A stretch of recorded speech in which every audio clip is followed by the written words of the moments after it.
Rënjo në zemër është titulli i librit më të ri për fëmijët me autore Rudina Çupin dhe Erina Rahmani, i botuar ditët e fundit. Aktiviteti prezantues i këtij botimi u zhvillua në sallën e aktiviteteve për fëmijë të bibliotekës Marin Barleti, ku të pranishëm ishin nxënësit e klasës së tretë të shkollës nënvjeçare Endre Mjeda. Autorët zhvilluan një bashkëbisedim të ngrohtë me fëmijët rreth librit, duke i përfshirë dhe ata në pyetje dhe diskutime mbi figura dhe ngjarje historike. Mësuesja Mimoza Boriqi e vlerëson këtë botim si shumë të nevojshëm për fëmijët, duke theksuar dhe domethënien që përcjell në titull.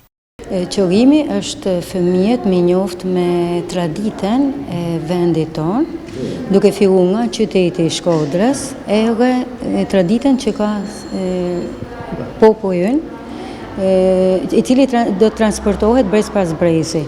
Më pëlqej shumë ideja e shkrimtares, Rudina Çupi, sepse ajo ka ofruar një libër për moshat e vogla, që ato të njihen që në këtë moshë të njihen me traditën e popullit tonë.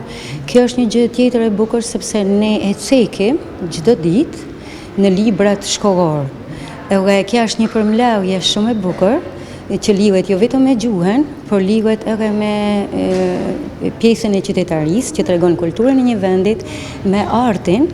Ajo thekson se në tema të tilla janë pjesë e programit mësimor, por kur ato shoqërohen dhe me botime të ilustruara, ndihmojnë në përgatitjen e fëmijëve me një nivel më të lartë njohurish dhe përfshirjeje. Ne shohim çdo ditë që fëmijët kanë nevojë për me ngulit në zemër kulturën e një populli, duke filluar nga qyteti i vet dhe duke ushtrirë edhe në qytetet e tjera të Shqipërisë.